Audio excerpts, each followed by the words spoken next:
নমস্কার বন্ধুরা, ভীষণ গরম পড়েছে, তাই আজকে বানাচ্ছি একদম হালকা পাতলা বাটা মাছের ঝোল।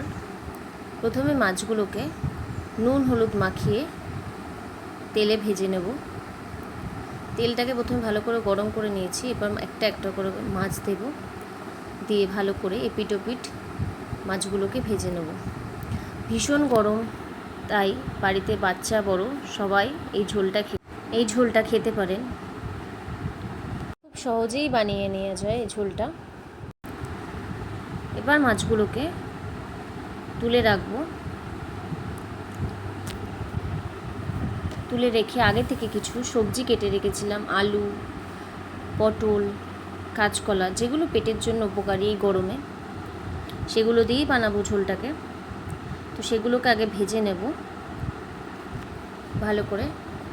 আলু খুব বেশি ভাজবো না, বেশি পোড়াবো না আর কি। ভেজে একটু ঢাকা দিয়ে দিয়ে, একদম অল্প তেলেই করছি রান্নাটা, তাই ঢাকা দিয়ে দিয়ে ভালো করে সেদ্ধ করে নেব, ভাজতে ভাজতে যাতে সেদ্ধ হয়ে যায় কিছুটা। ভাজা হয়ে গেলে এরপরে এগুলোকে একটা পাত্রে তুলে রাখবো। এরপর কড়াইতে তেল দেবো।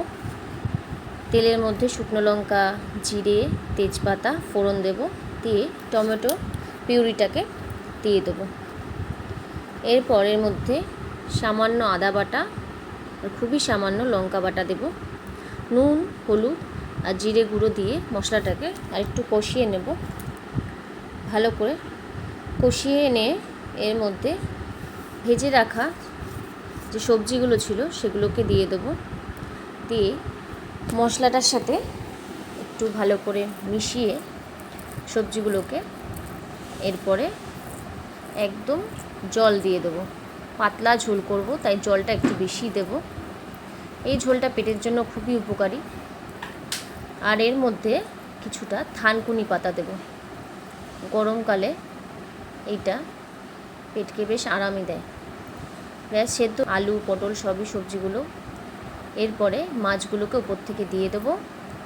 দিয়ে আরেকটু ফুটিয়ে ব্যাস নামিয়ে নিলেই রেডি বাটা মাছের একদম হালকা পাতলা ঝোল, যেটা পেটের জন্য খুব উপকারী।